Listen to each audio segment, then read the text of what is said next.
मैं सिस्टर कामरान इजाज। अगर तुहाडा कोई भी इमिग्रेशन मसला है, human rights applications, 7 year child applications, stateless applications या ईए एप्लीकेशंस, तुसी हुण ही मेरे नाल राबता करो 075 01 01 01 01।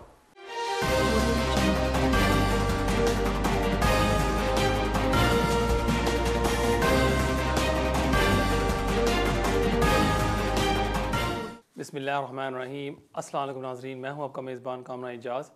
इस शो में आपके लाइव फ़ोन कॉल्स लेता हूं। अगर आपका भी इमिग्रेशन का मसला है, आप भी फ़ोन करके इस प्रोग्राम में हिस्सा ले सकते हैं। उम्मीद है कि आपको ऐसी एडवाइस दी जाएगी जो आपके लिए फ़ायदेमंद साबित होगी। प्रोग्राम का नंबर भी आपकी स्क्रीन के नीचे आ रहा है, इस नंबर पर आप कॉल कर सकते हैं। कॉल्स की तरफ जाने से पहले आपको थोड़ी सी अपडेट दे जाएँ इस वीक। और काफ़ी ज़्यादा इंक्वायरीज़ मुझे आ रही हैं जिस मौजू पर मैंने बात की थी लास्ट वीक कि अगर हमारा बच्चा 26 का है और वो अभी हाफ लाइफ रूट पर है, अगर वो जो नई कंसेशन जिस जो होम ऑफिस ने ऐलान की है उसका फ़ायदा वो उठा सकता है या नहीं। Unfortunately not know.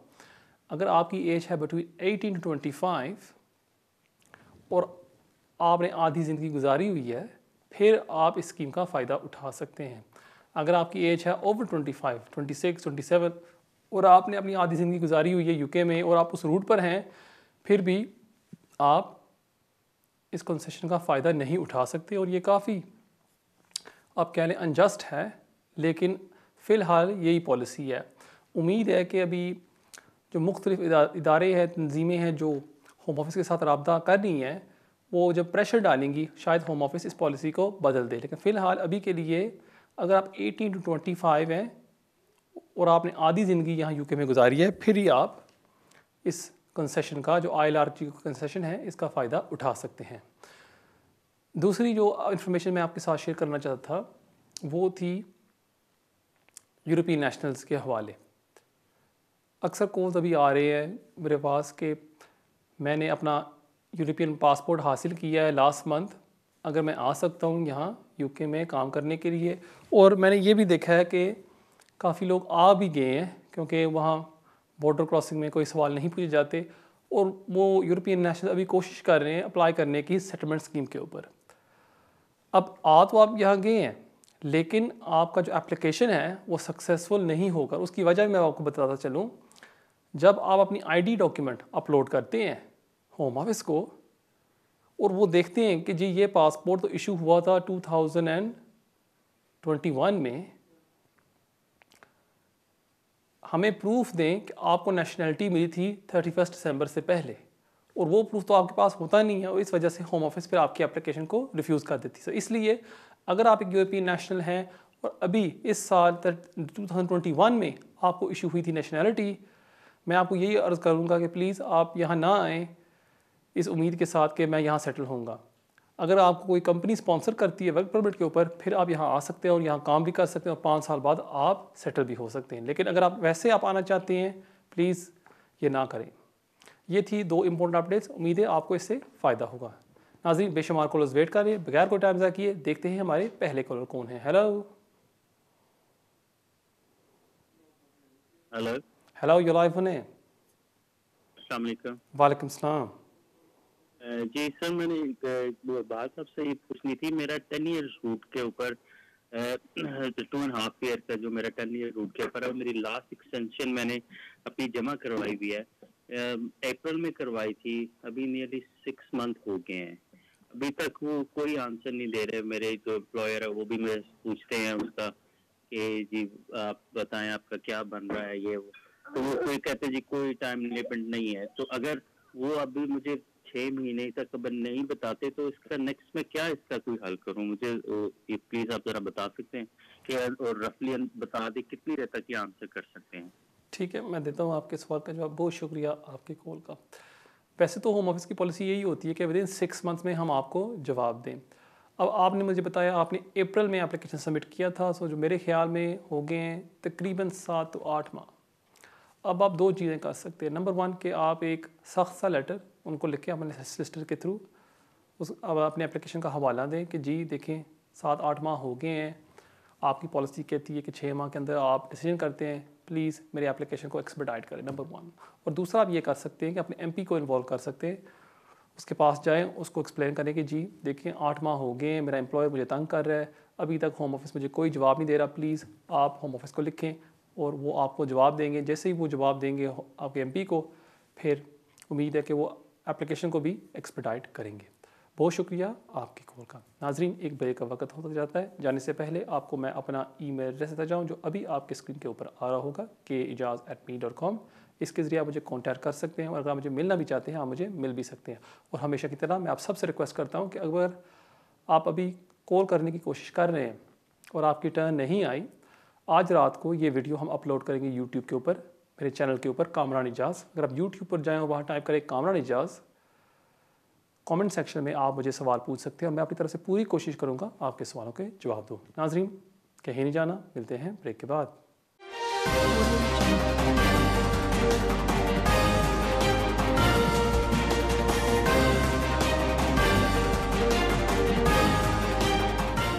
मैं सिस्टर कामरान इजाज़। अगर थोड़ा कोई भी इमिग्रेशन मसला है, human rights applications, 7 year child applications, stateless applications या ईए एप्लीकेशंस, तुसी हुण ही मेरे नाल राबता करो 075 01 01 01 01।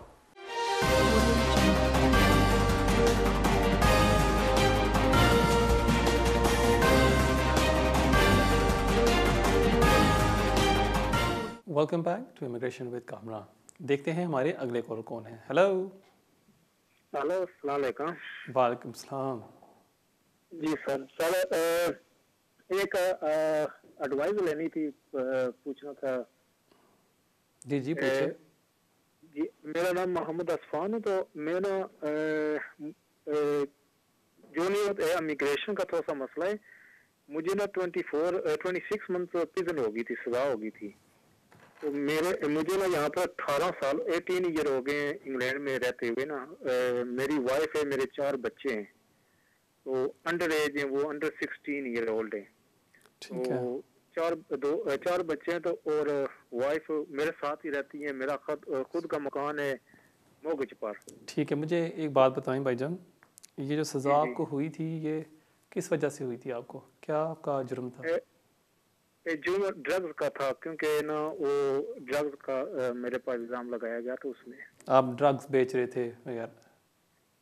जी बिल्कुल। ठीक है, और ये सज़ा आपको कब हुई थी? ये 2019 में हुई थी।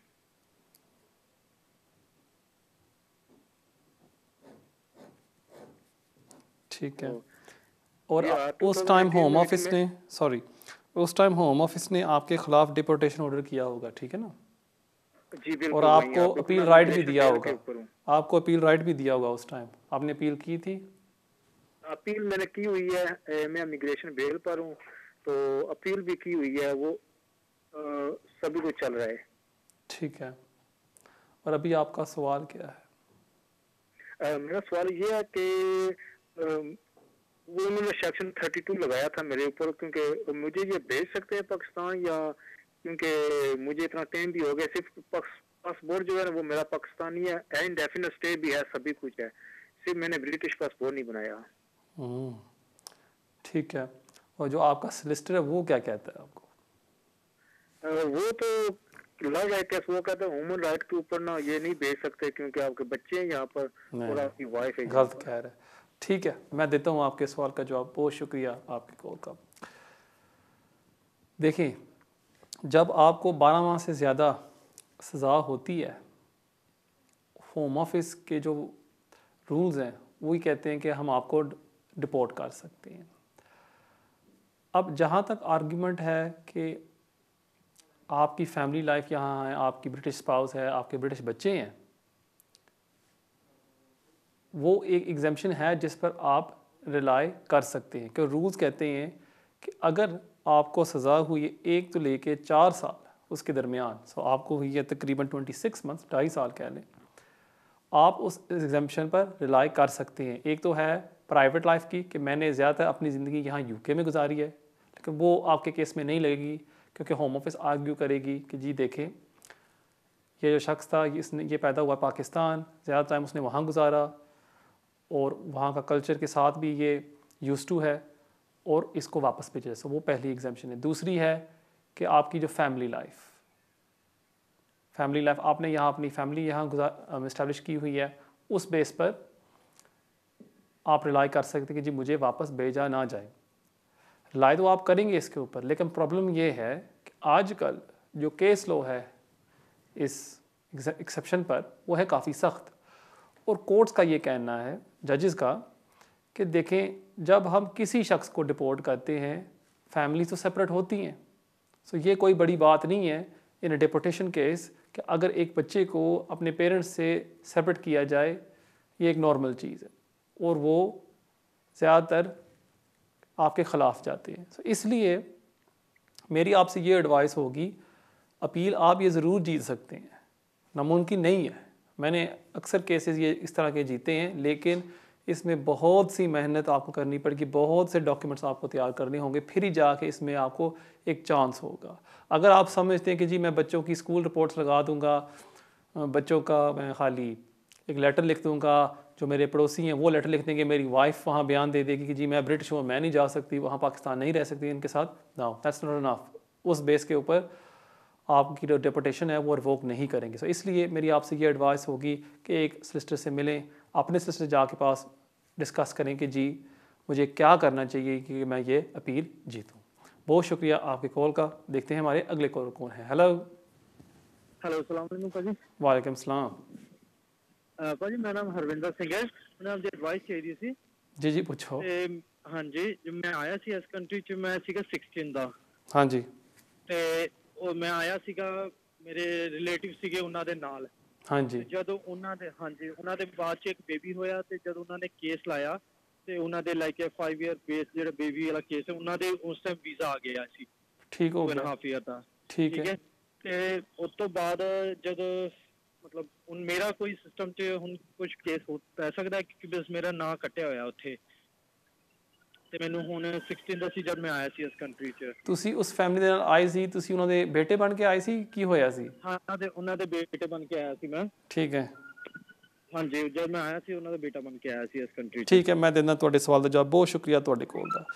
ਅਗਰ ਤੁਸੀਂ ਵਾਕਈ ਉਹਨਾਂ ਦੇ ਬੇਟੇ ਹੋ, ਫਿਰ ਤੇ ਤੁਸੀਂ ਰਿਪਰੈਜ਼ੈਂਟੇਸ਼ਨ ਭੇਜ ਸਕਦੇ ਹੋ ਕਿ ਜੀ ਦੇਖੋ ਮੇਰੀ ਉਮਰ ਹੁਣ ਹੋ ਗਈ ਹੈ ਪਤਾ ਨਹੀਂ 25-26 ਸਾਲ ਜਾਂ 20-21 ਸਾਲ, ਔਰ ਮੈਂ ਹੁਣ ਅਪਲਾਈ ਕਰ ਰਿਹਾ ਕਿ ਮੈਨੂੰ ਮੇਰੀ ਇਨ ਲਾਈਨ ਵਿਦ ਦ ਫੈਮਿਲੀ ਮੈਨੂੰ ਵੀ ਵੀਜ਼ਾ ਦਿੱਤਾ ਜਾਵੇ।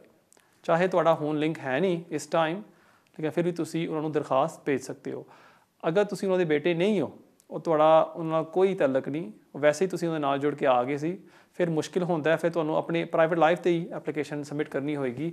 ਉਹ ਜ਼ਿਆਦਾਤਰ ਇਹ ਸਾਬਿਤ ਕਰਨਾ ਹੋਏਗਾ ਕਿ ਤੁਹਾਨੂੰ ਇੱਥੇ 20 ਸਾਲ ਹੋ ਗਏ ਨੇ, ਜਾਂ ਅਗਰ ਤੁਸੀਂ ਇੱਕ ਰਿਲੇਸ਼ਨਸ਼ਿਪ ਵਿੱਚ ਹੋ ਕਿਸੇ ਦੇ ਨਾਲ, ਫਿਰ ਉਹਦੇ ਵਿੱਚ ਕੋਈ ਜਾਣ ਹੋ ਸਕਦੀ ਹੈ, ਉਹ ਤੁਹਾਨੂੰ ਵੀਜ਼ਾ ਮਿਲ ਸਕਦਾ ਹੈ। ਸੋ ਇਸ ਵਾਸਤੇ ਤੁਹਾਨੂੰ ਦੇਖਣਾ ਹੋਏਗਾ ਕਿ ਤੁਸੀਂ ਕਿਹੜਾ रूट इस्तेमाल करना चाहते हो। बहुत शुक्रिया ਤੁਹਾਡੇ ਕੋਲ ਦਾ। नाज़रीन देखते हैं हमारे अगले कॉलर कौन है। हेलो जी, अस्सलाम वालेकुम सर। वालेकुम सलाम। सर आसिफ खान बात कर रहा हूँ। जी जी। थोड़ी 2-3 एडवाइस आपसे लेनी सर, प्लीज बता दीजिएगा। एक तो सर मेरी बेटी को यहाँ पे 10 साल हो गए हैं पैदा हुए। इररेलेवेंट। तो मेरे 28 साल की लीव है, 7 ईयर पॉलिसी पे मुझे मिली थी। अच्छा ठीक है। एक तो उसके लिए मैंने एप्लीकेशन डाली है, बच्ची के फिंगरप्रिंट हो गए हैं, एक तो जवाब को नहीं आया, 2 माह हो गए हैं। ठीक है। और दूसरे में ये था कि मैंने अपना 2.5 साल की वीज़ा मेरा ख़त्म हो गया था, तो मैंने दोबारा फी वेवर के लिए एप्लीकेशन डाली है, तो उसका 2 माह हो गया, जवाब नहीं आया। ठीक है। और तीसरा ये है कि मेरा एक बेटा 18 साल से ऊपर है, एक बेटी ऊपर है, उनकी मैंने फीसें जमा करवा के उनका केस डाला है, उन दोनों को फिंगरप्रिंट हो गए और हमारे फिंगरप्रिंट 2 माह हो गए नहीं आ रहे। प्लीज़ ये 3-4-16 का जवाब प्लीज दीजिएगा। Thank you very much sir, बहुत शुक्रिया। अगर आपने बच्चों के जो ओवर 18 कब एप्लीकेशन सबमिट की थे? जी जी, जो बच्चे ओवर 18 हैं अभी आपने एप्लीकेशन सबमिट किए हैं, वो कब आपने सबमिट किए हैं?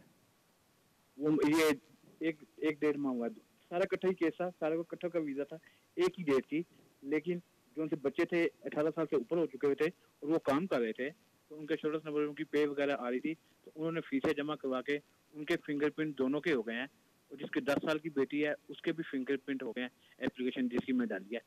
उसकी नेशनलिटी की एप्लीकेशन आपने डाली है? जी जी, फी वेवर की नहीं, जो बच्ची है उसकी जो एप्लीकेशन आपने डाली है, कौन सी एप्लीकेशन डाली है? वो मैंने एक 10 साल की मेरी बेटी हुई यहाँ पे पैदा हुआ है, नेशनलिटी की एप्लीकेशन डाली है ना आपने? हाँ, नेशनलिटी की एप्लीकेशन डाली ठीक है। और आपने अपना एप्लीकेशन जो सबमिट किया वो है फ़ी वेवर का, करेक्ट? ई वेवर का। और वो आपने तो कब सबमिट किया था, वीज़ा एक्सपायर होने से पहले या वीज़ा एक्सपायर होने के बाद? वीजा एक्सपायर होने से महीना पहले, 1 माह पहले। और अभी वो पेंडिंग है, करेक्ट? अभी हाँ वो पेंडिंग है। और दोनों से 2 बच्चे 18 साल से ऊपर थे, उनकी मैंने फीस जमा करवाई थी, होम ऑफिस की और एनएचएस की, ठीक है 3000 पाउंड दोनों की। तो उनका जो था ना फिंगरप्रिंट हो गए हैं दोनों के। तो मैं पूछना चाह रहा हूँ कि हमारे फिंगरप्रिंट क्यों नहीं है? 2 माह हो गए हैं, वेट कर रहे हैं सर। ठीक है, मैं देता हूँ आपके सवाल का जवाब। बहुत शुक्रिया आपके कॉल का। अमूमन आजकल ये होता है कि जब आप कोई भी एप्लीकेशन सबमिट करते हैं, अगर आपने बच्चे की नेशनलिटी एप्लीकेशन ऑनलाइन की है, 1-2 वीक बाद आपको रिक्वेस्ट भेज देते हैं कि जी आप आएँ और हमें फिंगरप्रिंट्स दे जाएं। अगर आपने पेपर एप्लीकेशन की है, उसमें थोड़ी सी वो डिले होती है वो इनविटेशन आने में, और अगर आपने पेपर किया है फिर आपको परेशान होने की ज़रूरत नहीं। अगर आपने ऑनलाइन की है, मैं आपसे यही एडवाइस करूँगा कि आप होम ऑफिस को कांटेक्ट कर लें कि जी मैंने ये ऑनलाइन एप्लीकेशन सबमिट की थी, अभी तक मुझे इनविटेशन नहीं आया फिंगरप्रिंट्स का, प्लीज़ मुझे भेजें। लेकिन कोई परेशानी की ज़रूरत नहीं है, वो आपको ज़रूर भेजेंगे। जहाँ तक आपका दूसरा सवाल है कि आपने एक फ़ी वेवर एप्लीकेशन सबमिट की थी 1 मंथ बिफोर योर वीज़ा, और अभी तक वो पेंडिंग है, 2 माह हो गए हैं, कितना टाइम लगेगा? वो तो आजकल ले रहे हैं, विदिन 2 to 3 मंथ्स लग जाते हैं उनको डिसाइड करने में। कभी कभी 1 वीक में भी वो डिसाइड कर लेते हैं। उनका जो एवरेज है वो है तकरीबन 6 to 8 वीक्स। और अभी अगर आपका वीज़ा एक्सपायर हो गया, आपको परेशान होने की ज़रूरत नहीं है, क्योंकि आपने एप्लीकेशन सबमिट की थी before the expiry of your visa. आपकी जो लीव है वो अभी जारी है। इसलिए अगर 3 माह भी और पेंडिंग रहती है आपकी एप्लीकेशन, इसमें आपको कोई प्रॉब्लम नहीं होगी। और जहाँ तक आपके बच्चों का एप्लीकेशन है, अगर उन्होंने सेपरेट एप्लीकेशन सबमिट की हैं और उनको भी फिंगरप्रिंट्स की अभी रिक्वेस्ट नहीं आई, अगेन आप होम ऑफिस को फ़ोन करके रिक्वेस्ट कर सकते हैं कि जी मुझे प्लीज़ फिंगरप्रिंट की इनविटेशन भेजें। लेकिन आप अपने ईमेल में चेक करें, या वहाँ रिक्वेस्ट आई होगी। लेकिन ये भी हो सकता है, अभी मेरे जहन में ये आया ख्याल, कि जब आप एप्लीकेशन अपनी सबमिट करते हैं और आपको कन्फर्मेशन आ जाती है, वहाँ आपको नज़र आता है डॉक्यूमेंट चेक लिस्ट, वहाँ आपको नज़र आता है फॉर्म्स जो आपने साइन करने होते हैं, और वहाँ जाके एक बटन होता है कि प्रोवाइड योर बायोमेट्रिक्स, उस पर आपने क्लिक करना होता है और आपने खुद वो बायोमेट्रिक्स बुक करने होते हैं। ये हो सकता है कि आपने ये आखिरी कदम मिस कर दिया हो, और मैं आपको यही कहूँगा कि लॉगिन करें अपने एप्लीकेशन में और चेक करें कि ये आपने किया है या नहीं किया। बहुत शुक्रिया आपके कॉल का। नाज़रीन, देखते हैं हमारे अगले कॉल कौन है। हेलो, वालेकुम सलाम। जी हम इंडिया से हैं। हमारा जो छोटा है 4 इयर्स का है, तो हम लोग चाह रहे कि उसको 5 ईयर के जो रूट है ना उस पे डालने के लिए, तो वो अभी है या निकाल दिए 5 ईयर पे? अगर है तो उसकी क्या रिक्वायरमेंट्स है बताएं। हम दोनों भी पेरेंट्स इंडिया से हैं, और हम लोग को 10 ईयर बेस पे हम लोग का परमिट मिला था, हम लोग को यहाँ पे रेसिडेंट परमिट। और हम लोग मेरे 4 बच्चे, तो हम सबका बायोमेट्रिक है। अच्छा, आप यहाँ इंडियन नेशनल हैं और आप 10 ईयर रूट पर हैं? जी जी सही, जी जी ठीक है। और आपकी जो एक बच्ची है वो है 4 साल की? नहीं, जो बड़ी वाली है उसको ब्रिटिश यहाँ का मिल गया है। जी जी। और जो छोटा लास्ट हमारा जो बेटा है वो अब 4 इयर्स का है। हम लोग उसका इंडियन पासपोर्ट नहीं बनाए, तो हम ठीक है, चाह रहे कि ब्रिटिश हमको मिलेगा, हम वो ट्राई कर सकते हैं। ठीक है, ठीक है, मैं देता हूँ आपके सवाल का जवाब। बहुत शुक्रिया आपके कॉल का। मेरे ख्याल में आप स्टेटलेस एप्लीकेशंस के बारे में पूछ रही हैं। अभी भी वो रूट चल रहा है। प्रीति पटेल अपनी तरफ से कोशिश कर रही है उसको चेंज करने में, और अगर वो कामयाब हो जाती है, जो मेरे ख्याल में वो हो जाएगी अगले 2-3 माह में, फिर इसमें सख्ती आ जाएगी और आपको साबित करना होगा कि इंडियन हाई कमीशन ने आपको नेशनलिटी रिफ्यूज़ कर दी है। अभी आपने खाली ये साबित करना है कि आपके पास पासपोर्ट नहीं है। सो जहाँ तक आपका भी ये सवाल है कि जो बच्ची अगर 5 साल की होगी, जो आज का लॉ है, उसके बेस के ऊपर आप बच्ची की नेशनलिटी अप्लाई कर सकेंगी। लेकिन जो नेक्स्ट 6 मंथ्स में अगर कोई चेंजेस आते हैं, फिर हो सकता है वो आपकी बच्ची को पासपोर्ट ना दें और आपको उसके लिए वीज़ा अप्लाई करना हो। बहुत शुक्रिया आपके कॉल का। नाज़रीन, देखते हैं हमारे अगले कॉलर कौन है। हेलो। हेलो, अस्सलाम वालेकुम सलाम। जी, मेरा है स्पाउस वीज़ा पे। मेरी बेसिकली स्पाउस का है परमानेंट रेजिडेंस है स्पाउस वीजा पे और उसके नेक्स्ट ईयर 5 इयर्स हो जाएंगे। लेकिन इस साल हम लास्ट ईयर हम बेसिकली 1 साल पाकिस्तान गुजार के आए कोविड में, क्योंकि कुछ स्पेसिफिक रीजन थी जिस वजह से हमें बाहर रहना पड़ा था। तो क्या ये एप्लीकेशन पे इम्पैक्ट करेगा? और दूसरा, स्पाउस वीजा पे जो रेजिडेंट परमिट होता है उस पर आप कितने दिन बाहर रह सकते हैं यूके से? ये मेरा क्वेश्चन था। सॉरी, दूसरा सवाल क्या था आपका? सॉरी मुझे सुना नहीं गया, दोबारा दोहराइएगा उसको। मेरे स्पाउस का के पास परमानेंट रेजिडेंस है और उनको 5 इयर्स नेक्स्ट ईयर हो जाएंगे, तो वो आईएलआर के लिए क्वालिफाई हो जाएंगे। लेकिन हम 1 साल पाकिस्तान में गुजार के आए हैं लास्ट ईयर, तो क्या वो एप्लीकेशन में इम्पैक्ट करेगा? ये एप्लीकेशन डिले होगी या हम टाइमली एप्लीकेशन सबमिट करा सकते हैं? विद रीजन बता सकते हैं कि क्या वजह थी हमारी बाहर रहने की? ठीक है, दूसरा सवाल आपका। ठीक है, मैं देता हूँ आपके सवाल का जवाब। बहुत जी जी। सारी जगह कितना अर्सा बाहर रह सकते हैं, ड्यूरेशन कितना आप रूल्स के अकॉर्डिंगली बाहर रह सकते हैं? ठीक है, मैं देता हूँ आपके सवाल का जवाब। बहुत शुक्रिया आपके कॉल का। इस सवाल का जवाब मैं दूंगा ब्रेक के बाद। जाने से पहले आपको अपना ईमेल एड्रेस देना चाहूँ जो अभी आपके स्क्रीन के ऊपर आ रहा होगा, keijaz@me.com। इसके ज़रिए आप मुझे कांटेक्ट कर सकते हैं। अगर आप मुझे मिलना चाहते हैं आप मुझे मिल भी सकते हैं। हाँ जी, मिलते हैं ब्रेक के बाद।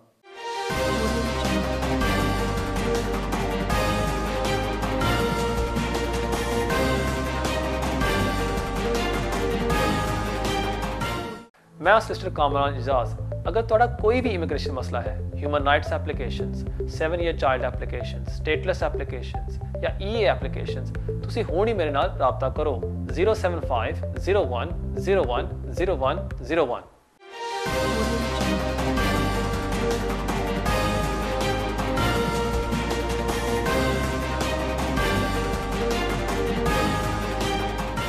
नाज़रीन, welcome back to immigration with Kamran. Break से पहले एक भाई ने सवाल पूछा था कि उनके पास है रेजिडेंस कार्ड और कोविड की वजह से उन्होंने 6 माह से ज़्यादा, तकरीबन 1 साल यूके के बाहर गुजारा है, और जब वो अप्लाई करेंगे सेटल स्टेटस के लिए इसमें कोई प्रॉब्लम होगी या नहीं।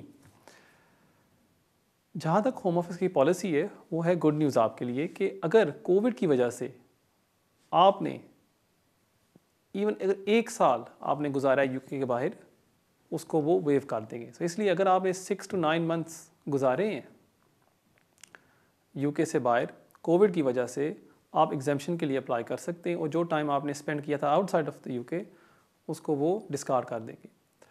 और उसके बाद भी अगर आपने 6 माह गुजारे हैं यूके से बाहर कोई और वजह से, उसको भी वो डिस्कार्ड कर देंगे। इसलिए अगर आपने 6-8 माह गुजारे हैं यूके से बाहर, आपने और आपकी वाइफ ने और आपके बच्चों ने, आप ये एग्जाम्पशन का हवाला दे सकते हैं, और मुझे पूरी उम्मीद है कि होम ऑफिस आपके केस में डिस्क्रेशन इस्तेमाल करेगी। बहुत शुक्रिया आपके कॉल का। नाज़रीन, देखते हैं हमारे अगले कॉलर कौन है। हेलो, अस्सलाम वालेकुम। वालेकुम सलाम। जी, मैं बात कर रही हूँ। मैं 2012 में मेरे मियाँ ने बुलाया था तो मैं आई हूँ। मेरे बच्चे 2 साथ थे। जी जी। तो वो इधर बहुत ब्रिटिश हो गए थे, बड़े हो गए थे जब, तो मैंने 2.5 साल के बाद अप्लाई किया ना वीजे के लिए। जी जी। तो उन्होंने कहा कि इंग्लिश का मसला है, इंग्लिश नहीं आती है। जी जी, ठीक है। पहले हमें पता नहीं था, 2.5 साल के बाद ही पता चला है ना इंग्लिश। फिर हमारे पास पासपोर्ट नहीं था, पासपोर्ट उनके पास है, जी जी, उसके पास। ठीक है। अभी मुझे 10 साल होने वाले हैं। तो उन्होंने वीजा नहीं दिया। आप अभी पहले एक कोर्ट में गए। जी जी, मैं उन्होंने एक कोर्ट में बुलाया, फिर दूसरे में, फिर तीसरे में, उन्होंने वीजा नहीं दिया। तो उन्होंने अब कहा है कि हमारा मुल्क छोड़ दो, तो चली जाओ। तो हमें क्या करना चाहिए? उनकी बातों पर अमल करें। Hello hello. जी जी, मैं सुन रही हूँ। मैं कह रहा हूँ कि आप उनकी बातों पर अमल करें। अगर वो कह रही है मुल्क छोड़ के चले जाएं, आप चले जाएंगी? नहीं, मैं नहीं जा सकती, मेरे बच्चे भी इधर हैं, मेरे मियां मैं आपसे मजाक कर रहा हूँ। जी जी, अच्छा जा सकती हूँ। मुझे ये बताएं कि आपके जो बच्चे हैं वो, उनकी एज कितनी है तकरीबन? मेरे बच्चे जो हैं अब तो वो माशाल्लाह बच्चों वाले हैं।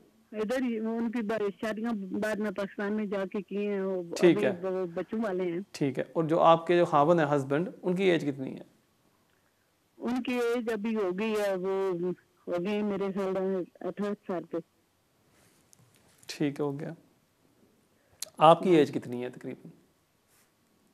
मेरी 12 साल है। ठीक हो गया, ठीक है। मेरे ख्याल में उधर तो जी जी। मेरा तो उधर कोई नहीं है पाकिस्तान में लोग। और आपने कितने एप्लीकेशन होम ऑफिस को सबमिट किए हैं पहले? एक दफ़ा अप्लाई किया है, 2 दफ़ा, 3 दफ़ा, कितनी दफ़ा अप्लाई किया आपने? हमारा तो 3 दफा हुआ है, मतलब कि 3 दफ़ा उन्होंने रिफ्यूज़ कर दिया आपका केस, ठीक है। और आप रहती कहाँ हैं यूके में? कौन से शहर में? यूके में स्लाव में रहते हैं। स्लाव में रहते हैं, ठीक है। देखिए, अगर आपका केस सही तरह तैयार किया जाता है, मुझे पूरी उम्मीद है कि आपको यहाँ इन कंट्री वीज़ा दे देंगे, इसमें कोई बड़ी बात नहीं है। लेकिन जो आपका केस है वो सही तरह तैयार किया जाए, फिर ही इसमें बात बन सकती है। अगर आप एक जनरल सा एप्लीकेशन सबमिट कर देती हैं कि जी मेरे बच्चे यहाँ हैं, मेरा हस्बैंड यहाँ है, मैं वापस नहीं जा सकती, इस तरह आपको वो नहीं वीज़ा देंगे। प्रॉपर ग्राउंड्स हों, सही तरह वो केस तैयार किया जाए, फिर इसमें बात बन सकती है। मेरी एडवाइस आपसे ये होगी, जो आपको पिछले 3 रिफ्यूज़ल्स आपको मिले हैं, किसी अच्छे सॉलिसिटर के पास जाएं, बेशक मेरे पास आ जाएं, किसी सॉलिसिटर के पास जाएं, उसको दिखाएं ये रिफ्यूज़ल्स हैं, जो जो उनके ऑब्जेक्शंस हैं उनको एक एक करके दूर करें। अगर आप वो दूर कर देती हैं, मैं आपको गारंटी देता हूँ 100% लाइव ऑन एयर कि आपको वो वीज़ा देंगे। आपका केस अच्छा केस है, आपके सारे बच्चे यहाँ हैं, आपका हस्बैंड यहाँ है, वो भी ब्रिटिश है। अगर ये केस सही तरह तैयार किया जाता है 100% आपको वीज़ा देंगे। तो इसलिए इस शो के बाद आप फौरी तौर पर एक सॉलिसिटर के पास जाएं और उससे एडवाइस लें। बहुत शुक्रिया आपके कॉल का। और देखते हैं हमारे अगले कॉलर कौन है। हेलो। वालेकुम सलाम जी कामरा साहब, थैंक यू सो मच, आपने मेरी कॉल ली। जी 2 क्वेश्चन है मेरे के, काइंडली आप मुझे उनका हाल बता सकते हैं तो आई रियली अप्रिशिएट। जी जी। नंबर 1 के मेरे पेरेंट्स, मैं ब्रिटिश नेशनल हूँ और जो मेरे पेरेंट्स हैं दे अबव 65 राइट। तो सबसे पहले मैं उनको यहाँ पे लेकर आना चाहता हूँ। सेकंड क्वेश्चन जो है कि मेरी शादी जब हुई थी उस वक्त पहले 10 साल है, मुझे बच्चे यानी कि औलाद नहीं थी, तो हमने एक बच्ची अडॉप्ट की थी जो मेरे छोटे भाई की है। अभी उसकी एज अराउंड 15 है। तो वो अभी भी हमको पेरेंट्स मानती है। तो अब उसको यहाँ पे हम ला सकते हैं जबकि हमको 10-12 साल हो गए हैं यहाँ पे, और मियाँ बीवी दोनों हम ब्रिटिश हैं, और हमारे यहाँ पे 2 बच्चे भी हैं। ठीक है, मैं देता हूँ आपके सवाल का जवाब। बहुत शुक्रिया आपके कॉल का।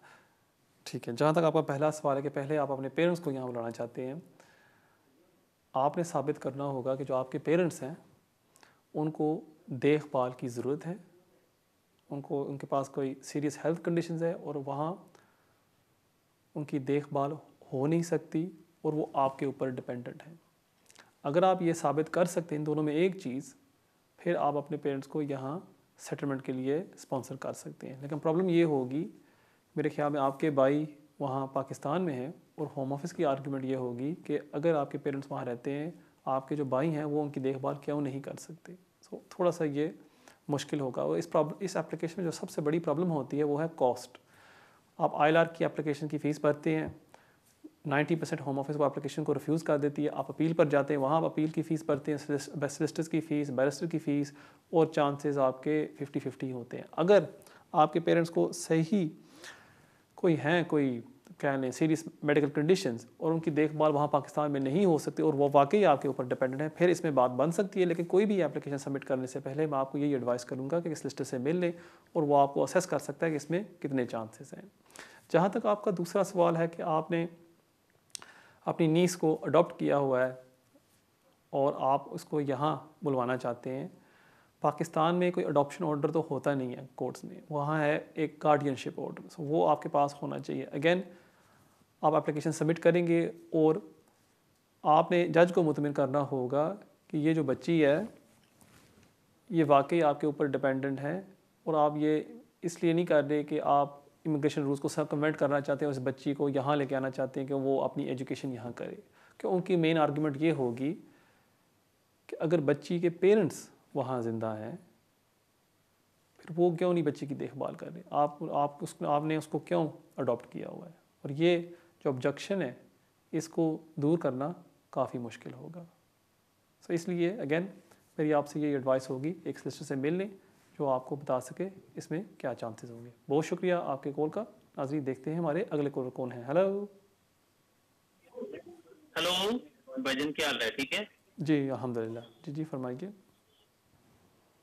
भाईजान, क्या था कि 2.5 साल पहले हमारा लीव टू रिमेन हुआ था मेरा विद फैमिली के साथ। ठीक है। तो मैं फैमिली के साथ पाकिस्तान गया था, ठीक है। तो अभी 1 साल बाद अभी तकरीबन 2 साल हो गए हैं कि फैमिली के साथ मैं गया था, और लेकिन मैं अब अकेला जाना चाह रहा हूँ। अभी मेरा लीव टू रिमेन 2-3 महीने बाद फिनिश होना है। तो क्या मैं जा सकता हूँ? मुझे कोई प्रॉब्लम तो नहीं है एयरपोर्ट पे होगी आने में जाने में? ठीक और है। दूसरा मेरा ये सवाल है कि मेरी वालदा विजिट वीजे पे इधर लंदन आई हैं, तो हमने उनका केस अप्लाई किया है। तो 3 भाई ब्रिटिश हैं और मैं लीव टू रिमेन पे हूँ। तो क्या हम उनको उनकी नेशनैलिटी अप्लाई करके उनका वीजा ले सकते हैं?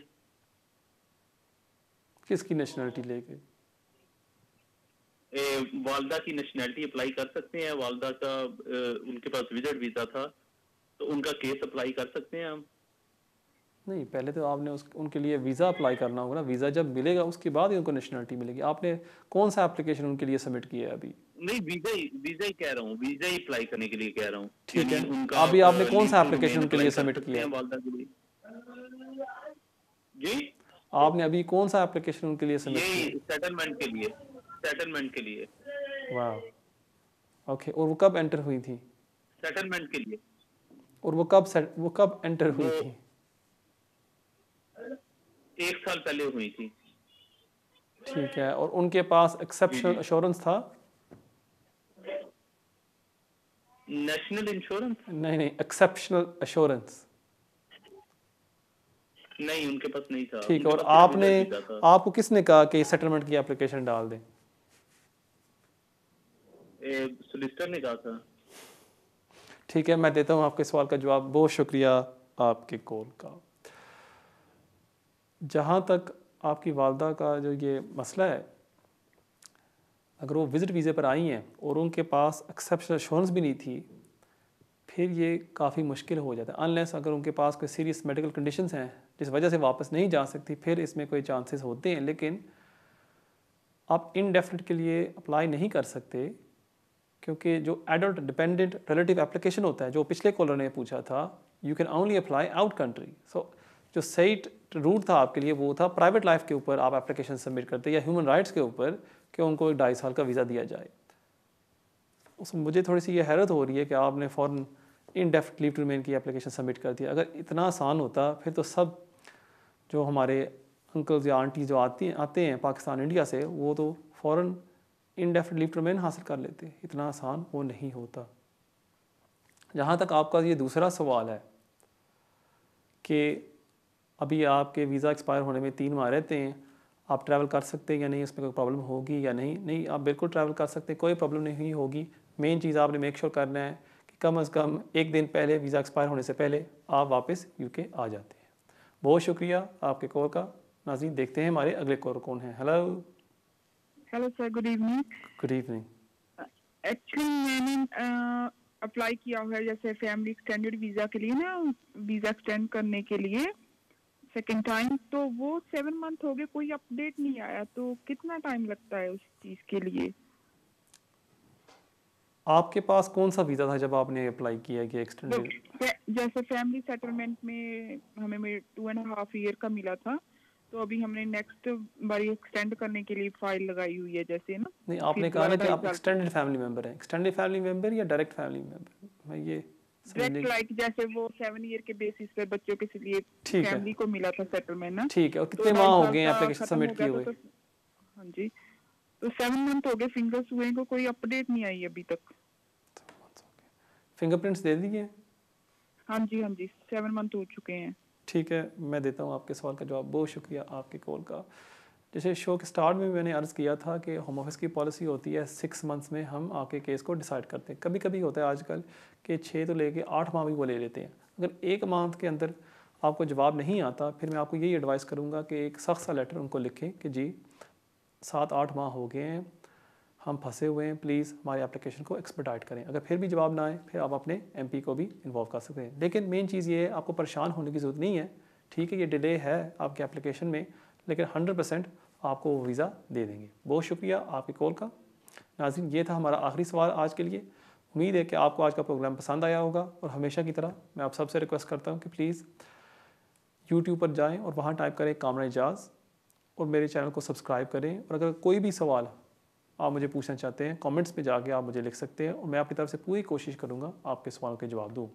इंशाअल्लाह ताला हमारी मुलाकात होगी अगले हफ्ते इसी टाइम 6 से लेकर 7 बजे, सिर्फ और सिर्फ वीनस TV पर। तब तक के लिए अस्सलाम वालेकुम।